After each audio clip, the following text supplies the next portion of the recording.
आज की घटना में एक पत्नी के दो प्रेमी होते हैं। वे दो प्रेमी जो होते हैं, उस पत्नी का जो पति होता है वो उन्हें बुलाता है और बुलाने के बाद अपनी पत्नी के कपड़े उतरवाता है और उनके कपड़े उतरवाता है और कहता है कि मेरे सामने मेरी पत्नी के साथ संबंध बनाओ। और उसकी जो पत्नी होती है अपने पति को खुश करने के लिए अपने दो प्रेमियों के साथ जो करती है उसे जानकर आप हैरान हो जाएंगे और सोचने पर मजबूर हो जाएंगे कि आखिरकार ऐसा कैसे हो सकता है और क्या होता है इस घटना में, ये जानते हैं हम इस कहानी के माध्यम से। चले तो बिना देरी के इस घटना को शुरू करते हैं। नमस्कार, आदाब, सत श्री अकाल, हर हर महादेव। मेरा नाम रूपा है और आज की ये घटना केरल प्रदेश का एक ज़िला लगता है पथनमथिट्टा, और इसी ज़िले के अंतर्गत एक छोटा सा इलाका आता है पुथुमन। मैं बात कर रही हूँ 5 सितंबर सन 2025 की। 5 सितंबर सन 2025 को इसी इलाके में कुछ व्यक्ति जो होते हैं, राहगीर जो होते हैं, कुछ सुनसान इलाका होता है, वहाँ से गुजर रहे होते हैं। और जब वहाँ से गुजर रहे होते हैं तभी उनकी नज़र जो होती है एक ऐसे व्यक्ति पर जाती है जो कराह रहा था, जो बिल्कुल चीख रहा था, यानी कि इसकी चीख जो होती है निकल नहीं रही थी, लेकिन ऐसा लग रहा था कि उसे बहुत दर्द हो रहा हो। उस व्यक्ति के पास जाते हैं तो व्यक्ति जो होता है उसकी उम्र 29 साल होती है। उस व्यक्ति को जब देखते हैं, उसकी हालत देखते हैं, तो व्यक्ति जो होते हैं घबरा जाते हैं और घबरा कर पुलिस वालों को इन्फॉर्म करते हैं। पुलिस वाले जो होते हैं मौके पर पहुंचते हैं। मौके पर पहुंचने के बाद उसे अपनी हिरासत में लेते हैं, उस व्यक्ति को हॉस्पिटल भेजते हैं, उसका इलाज करवाते हैं। इलाज के दौरान पुलिस वाले जो होते हैं इस व्यक्ति से पूछते हैं कि तुम्हारे साथ क्या हुआ और तुम्हारी ये हालत किसने की। यानी कि उस व्यक्ति की जो हालत थी बहुत गंभीर हो रही थी। उस व्यक्ति के जो किताबों पर कंटी लगती है, यानी कि स्टेपलर होती है, किताबों पर हम जिलत पर लगाते थे, छोटे छोटे से थे, वो जो उसकी एक एक नाखून पर लगी हुई होती थी, उसके शरीर पर लगी हुई थी और उसके जो पार्ट होता है उस पर भी लगी हुई थी। यानी कि पुलिस वालों को समझ नहीं आ रहा था कि उसके साथ ये सब किसने किया। पुलिस वाले से पूछ रहे थे तो व्यक्ति जो होता है बताता है कि साहब, मैं अपनी प्रेमिका से मिलने के लिए उसके घर जाता हूँ, और जब उसके घर जाता हूँ तो उसके घर वाले देख लेते हैं, और जब उसके घर वाले देख लेते हैं तो वे मेरे साथ ऐसा हाल करते हैं। अब पुलिस वालों को लिए जानना था कि आखिरकार ऐसा कौन सा घर है जिसने उसके साथ ऐसा किया। वो अपनी प्रेमिका से मिलने गया था तो उन्होंने इसके साथ ऐसा क्यों किया। वे पुलिस वालों के पास भी तो आ सकते थे, लेकिन पुलिस वाले जो होते हैं जब उसका घर का पता पूछते हैं और पूछते हैं कि कहाँ की रहने वाली है तुम्हारी प्रेमिका, जब ये सारी चीज़ें पूछते हैं तो कहीं ना कहीं वो 29 साल का नौजवान जो होता है घबराने लगता है और वो पता भी नहीं बता रहा था। पुलिस वालों को कहीं ना कहीं दाल में कुछ काला लगता है। जब दाल में कुछ काला लगता है तो इससे पूछने की कोशिश करते हैं कि सही सही बताओ, कहीं तुम झूठ तो नहीं बोल रहे हो। अगर तुम झूठ बोल रहे हो तो देख लेना ये झूठ बड़ा महंगा पड़ेगा। 29 साल का व्यक्ति जो होता है फिर रोने लगता है और जोर जोर से चीखने लगता है और कहता है कि साहब, मैं झूठ बोल रहा हूँ, उसके घर वालों ने मेरे साथ कुछ नहीं किया है, मेरे साथ तो कुछ और ही हुआ है। 29 साल का व्यक्ति जो रो रो कर अपनी कहानी सुनाता है, जो रो रो कर अपनी दर्द पुलिस वालों के सामने बयां करता है, तो पुलिस वालों की आंखों में भी आंसू आ जाते हैं। वे भी सोचने लगते हैं कि आखिरकार कोई व्यक्ति कैसे इतना निर्दयी हो सकता है। इस कहानी को सुनकर पुलिस वालों की भी रूह से कांप आती है। आप इस कहानी को सुनेंगे तो वाकई में धैर्य से सुनना। कोयमपुरम का रहने वाला एक व्यक्ति जिसका नाम जयेश होता है, जयेश जो होता है वो अर्थ मूवर के ऑपरेटर में काम करता है। इधर इसकी पत्नी जिसका नाम रेशमी होता है, रेशमी जो होती है कैटरिंग फर्म में काम करती है। यानी कि ये दोनों पति पत्नी जो होते हैं एक दूसरे के साथ रहते हैं और ये दोनों अकेले रहते थे। इधर जयेश जो होता है वो जब अर्थ मूवर ऑपरेटर के रूप में काम करता है, वहाँ पर इसके दो दोस्त होते हैं जो बहुत पक्के होते हैं। उन दो दोस्तों के लिए जयेश जो होता है हमेशा खड़ा रहता था और जो भी उनकी ज़रूरत होती थी उन्हें कभी कभी पूरा करता था। अब ऐसे ही जयेश जो होता है उन दो दोस्तों को अपने घर लेकर आता है। एक दिन वो घर लेकर आने के बाद अपनी पत्नी रेशमी से कहता है कि मेरे बहुत अच्छे दोस्त हैं। रेशमी जो होती है उनसे अपना इंट्रोडक्शन करवाती है, उनसे उनके नाम पूछती है और नाम पूछने के बाद कहती है कि तुम आज से अपना ही घर समझो। जयेश जो होता है उनसे कहता है कि अगर तुम्हारा कभी भी मन हो तो तुम मेरे घर आ सकते हो। यानी कि जयेश जो होता है वो उन दोनों को बहुत मानता था और मानने के साथ साथ जयेश उनके लिए खाना बनवाता है और खाना बनवाने के बाद कहता है कि खाना खाकर ही जाना। ये दोनों दोस्त जो होते हैं खाना खाकर जाते हैं। अब ऐसे जयेश जो होता है जब भी इनसे मिला करता था तो इन्हें अपने घर लेकर आता था। समय जो होता है ऐसे गुजरता चला जाता है। तभी इसमें से एक लड़का होता है जिसका उम्र जो होती है 19 साल होती है। 19 साल की जो उम्र होती है वो इतनी जवानी भरी हुई होती है उसमें कि रेशमी की नज़र जो होती है उस दोस्त पर जाती है। वो उस दोस्त के साथ हंसी मजाक करने लगती है। तभी 19 साल का लड़का जो होता है वो भी रेशमी के साथ हंसी मजाक करने लगता है। ये दोनों जो होते हैं एक दूसरे से दोस्ती कर लेते हैं और दोस्ती के बाद इनके नंबर एक्सचेंज हो जाते हैं। यानी कि ये दोनों जो होते हैं एक दूसरे से फिर प्यार करने लगते हैं।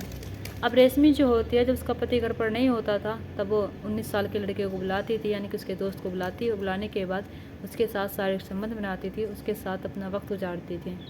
यानी कि वो उसे खुश कर रही थी। वो 19 साल का लड़का जो होता है वो कहता है कि मैं तुम्हें खुश कर दूंगा। रेशमी जो होती है कहीं ना कहीं उसी खुशी की तलाश में होती है।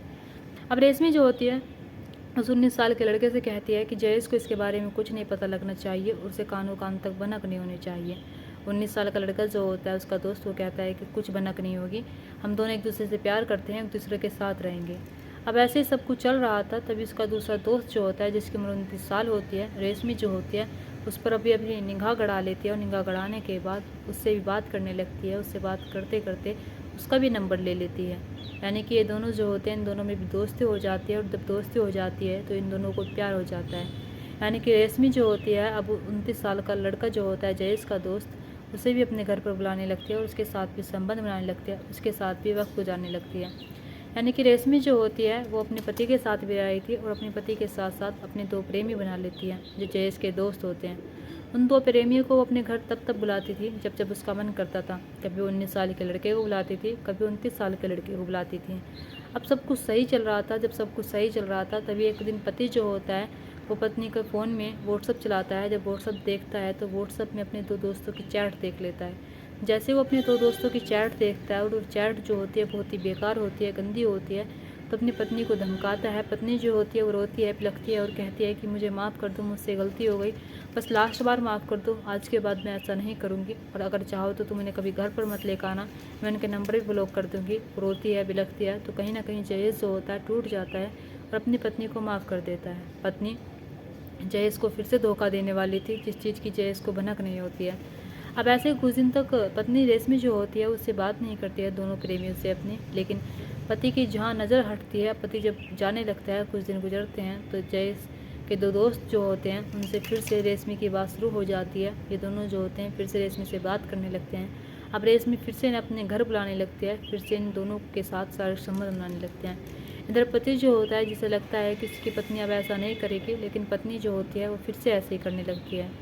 अब ऐसे समय गुजर रहा था, पति जो होता है वो फिर से देख लेता है और देख लेने के बाद अब के से बहुत गुस्सा आता है और इतना गुस्सा आता है वो कहता है कि मैं अब तुम्हें बिल्कुल माफ़ नहीं करूँगा। लेकिन पत्नी जो होती है वो कहती है कि इस बार अगर जो तुम कहोगे मैं वो करने के लिए तैयार हूँ। मुझसे फिर से गलती हो गई, पता नहीं ऐसी कैसे गलती हो रही है, जो भी तुम मुझसे करवाओगे मैं वो कर दूँगी, लेकिन मैं तुम्हें नहीं छोड़ सकती।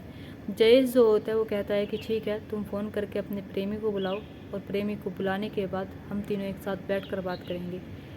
इधर जो पत्नी होती है वो फ़ोन तो करती है रेशमी, लेकिन इधर जयेश जो होता है वो अपने 19 साल के दोस्त जो होता है 1 सितंबर सन 2025 को वो अपनी बाइक पर बैठा कर उसे लाता है घर पर। लाने के बाद पहले खाना खाते हैं। खाना खाने के बाद जयेश जो होता है उस 19 साल के लड़के को जो घर में कड़ी होती है उन पर बांध देता है और बांध देने के बाद उसके सारे कपड़े उतार देता है और कहता है कि चलो अब मेरे सामने तुम मेरी पत्नी के साथ संबंध बनाओ। एक फ़ोन ले लेता है, उसमें रिकॉर्डिंग करने लगता है।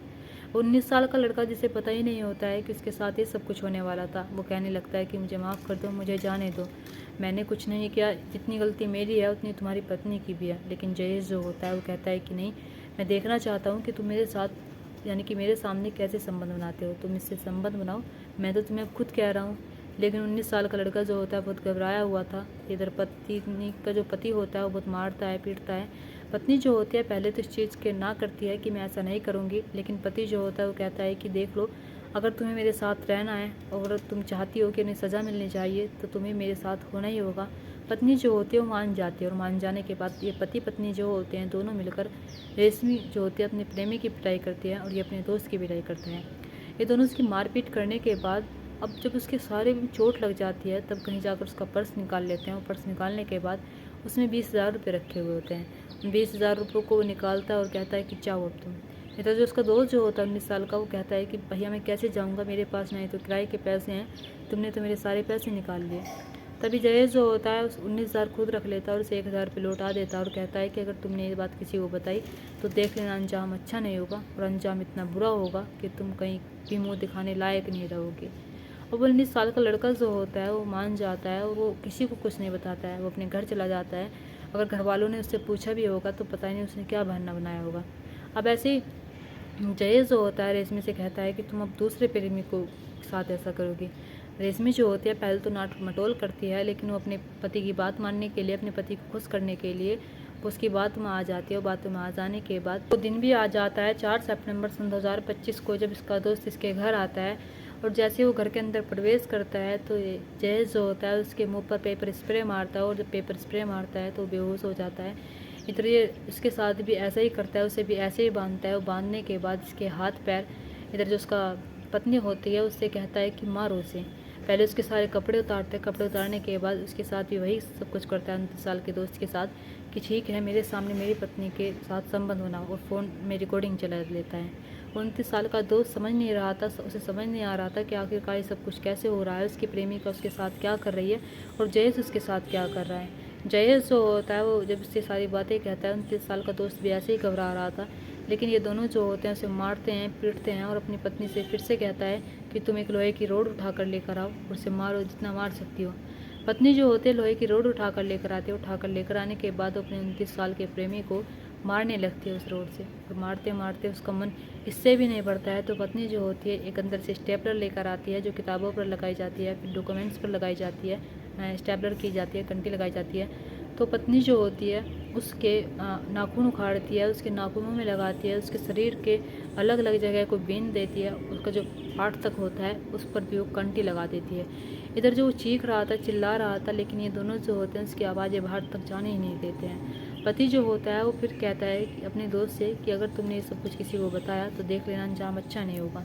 इन दोनों ने उसकी पीट पीट कर इतनी हालत बुरी कर दी थी कि इन दोनों को अब घबराहट होने लगी थी। अब सोचने लगते हैं कि शायद कहीं ये मर ना जाए, लेकिन उसे चेतावनी देते हैं कि अगर तुमने ये सब कुछ किसी को बताया तो देख लेना तुम्हारे साथ क्या होगा, और इससे भी बुरा करेंगे हम फिर। और हाँ, दूसरी बात, अगर तुमसे कोई पूछे कि तुम्हारे साथ ये सब कैसे हुआ है कैसे नहीं हुआ है, तो तुम बताना कि मैं अपनी प्रेमिका से मिलने गया था, उसके घर वालों ने मेरे साथ ये सब कुछ किया है। लेकिन सच्चाई किसी के सामने नहीं आनी चाहिए, सच्चाई किसी को भी पता नहीं लगनी चाहिए। यानी कि यहाँ पर जयेश और जयेश की जो पत्नी होती है रेशमी, ये दोनों मिलकर उसकी इतनी बुरी हालत करने के बाद उसे स्कूटी पर बैठाते हैं, और बैठाने के बाद उसे पुतमुन का जो इलाका होता है सुनसान सा, वहाँ पर फेंक कर आ जाते हैं। अब ऐसे यहाँ पर ये दोनों जो होते हैं सोचने लगते हैं कि अब सब कुछ सही हो गया है। जयेश जिसे अपनी पत्नी की गलती नज़र नहीं आती है, जिसे अपनी पत्नी का एक चेहरा भी नहीं दिखता है, दोनों जो होते हैं अब सोचने लगते हैं कि अब हम बच गए। अब जैसे पुलिस वालों के सामने वो 29 साल का लड़का 5 सितंबर सन 2025 को इस हालत में आता है और अपनी कहानी बयां करता है, तो वाकई में वे भी सोचने लगते हैं कि कैसे इसने इतना दर्द सहन किया होगा। पुलिस वाले जो होते हैं उन दोनों को ढूंढने में लग जाते हैं, उन दोनों को देखने में लग जाते हैं। वे दोनों जो होते हैं फरार हो जाते हैं। 12 सितंबर सन 2025 को भी पकड़े भी जाते हैं, और पकड़े जाने के बाद ये दोनों जो होते हैं अब जेल की सलाखों के पीछे हैं, जेल के अंदर हैं। दोस्तों, यहाँ पर जयेश जो होता है अपनी पत्नी रेशमी के साथ मिलकर ये सब कुछ करता है। अपनी पत्नी जिसके साथ उसे पता था कि वो भी उन दोनों के साथ ये सब कुछ कर रही है, अपनी मर्ज़ी से कर रही है, वे दोनों उसके प्रेमी होते हैं। लेकिन जयेश जो होता है वो अपनी पत्नी की गलती नहीं मानता है, वो अपने दो दोस्तों की गलती मानता है। पत्नी जो होती है रेशमी, वो भी अपने पति के साथ मिल जाती है, और जयेश जो होता है अपने दो दोस्तों के साथ इतना सब कुछ करता है। दोस्तों, आपको यहाँ पर क्या लगता है, यहाँ पर सबसे ज़्यादा गलती किसकी थी?